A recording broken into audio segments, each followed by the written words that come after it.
एक बार महात्मा बुद्ध से उनके एक शिष्य ने पूछा कि आप ज्यादातर समय चुप क्यों रहते हैं। बुद्ध ने जवाब देते हुए कहा कि मौन रहने में वो शक्ति है जिसे पाकर इंसान अपने पर काबू पा सकता है। खुद को समझने का पहला नियम है कि मौन हो जाओ, उतना ही बोलो जितना बोलने की जरूरत है, क्योंकि चुप रहने से व्यक्ति अनंत शांति की गहराइयों में होता है। मौन खुद को समझने की पहली सीढ़ी है। इसके बिना खुद को समझना संभव नहीं है। महात्मा बुद्ध कहते हैं कि कम बोलने का कोई भी नुकसान नहीं होता, मगर ज्यादा बोलने से बहुत सारे नुकसान होते हैं। ज्यादा बोलने की वजह से ही हम बेकार की मुसीबतों में फंस जाते हैं और इस जाल से कभी नहीं निकल पाते। दुनिया में बहुत सारी मुसीबतें सिर्फ बोलने की वजह से ही क्रिएट हो जाती हैं। इसीलिए अगर इंसान मौन हो जाए तो दुनिया की ज्यादातर मुसीबतों से बचा जा सकता है। एकांत इंसान के लिए जन्नत के समान है। खुद को समझने के लिए एकांत की जरूरत होती है।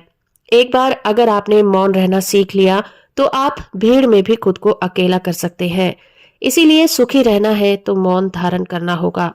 तो इस छोटी सी स्टोरी से आपको क्या पता चलता है? महात्मा बुद्ध हमेशा मौन क्यों रहते हैं? स्पिरिचुअल कहानियों में हमेशा ऋषि मुनि पहाड़ों पर ही तपस्या करने क्यों जाया करते थे और मेडिटेशन करने के लिए या ध्यान लगाने के लिए शांत जगह की जरूरत क्यों होती है? तो अब आपको समझ आ गया होगा कि मौन रहने में कितनी पावर है। जिंदगी में कुछ भी हासिल करने के लिए मौन होना होगा।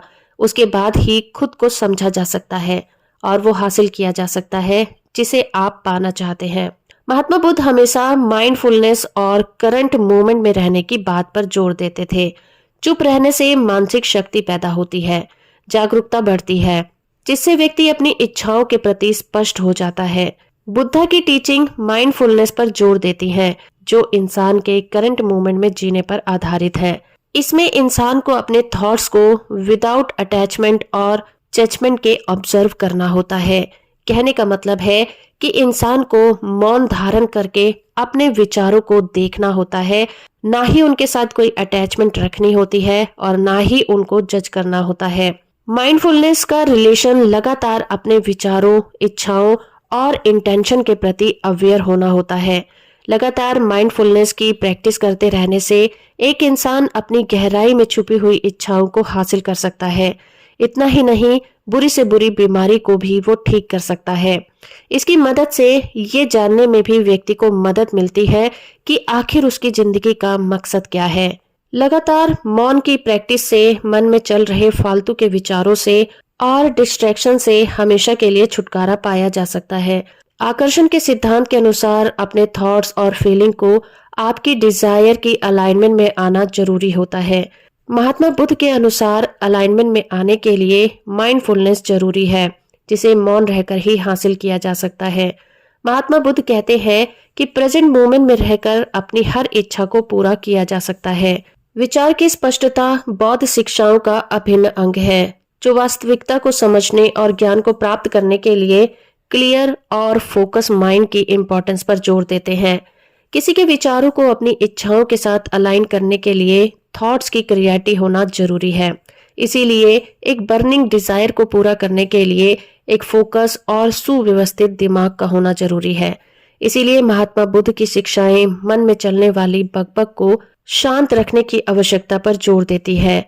उनका कहना है कि एक डाउटफुल माइंड, डर से भरा हुआ दिमाग आपकी इच्छाओं के अगेंस्ट है, जो आपकी इच्छाओं तक पहुंचने में आपको रोकता है। चीजों को अपनी लाइफ में आकर्षित करने का बेसिक रूल है थॉट्स की क्लियरिटी और विजुअलाइजेशन। जब थॉट्स क्लियर और फोकस होते हैं तो विजुअलाइजेशन करना आसान हो जाता है।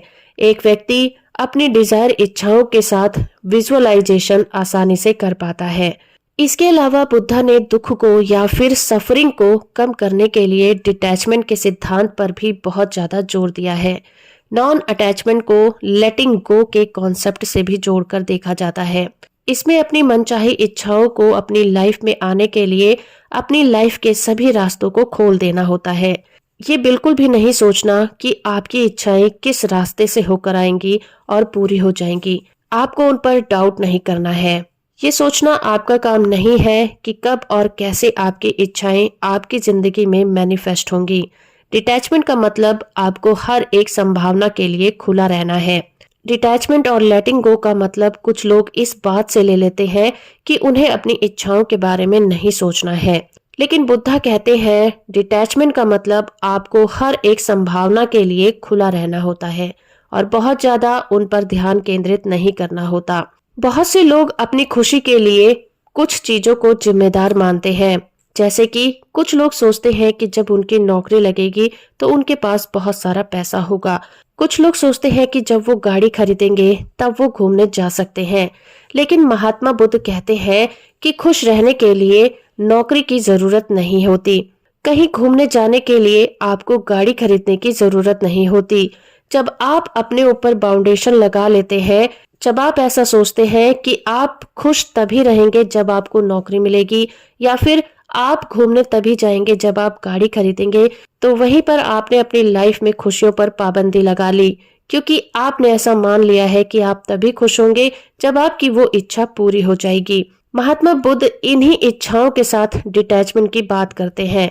आपको अगर खुश रहना है तो आपको खुश रहने की ही चाहत करनी है। आपको कहीं घूमना है तो आपको सिर्फ घूमने की ही चाहत करनी है, ना कि उन पे कोई बाउंडेशन लगाना है कि जब गाड़ी आएगी तभी आप घूमने जाएंगे। महात्मा बुद्ध कहते हैं कि घूमने के लिए गाड़ी की जरूरत नहीं है। घूमने के लिए गाड़ियां तो किराए पर भी आ सकती हैं। आपको अपनी डिजायर पर अपना ध्यान फोकस करना है, ना कि वो कैसे पूरी होंगी उन पर। जब आप किसी एक तरीके से अपनी डिजायर से जुड़े नहीं होते तो आपकी इच्छाएं ऐसे रास्तों से होकर आती हैं जो आपने कभी सोची भी नहीं होती, क्योंकि जब चीजें मन मुताबिक पूरी नहीं होती तो वही आपकी जिंदगी में चिंता और निराशा का कारण बनती हैं। इसीलिए बुद्ध की शिक्षाएं हमें इच्छाओं के प्रति डिटैचमेंट सिखाकर दुखों से मुक्ति दिलाती हैं। उम्मीद करती हूँ कि ये वीडियो आपको पसंद आया होगा। इसी तरह की वीडियो को देखने के लिए आप हमारे चैनल को सब्सक्राइब कर सकते हैं। वीडियो को लाइक और शेयर करना बिल्कुल मत भूलिएगा।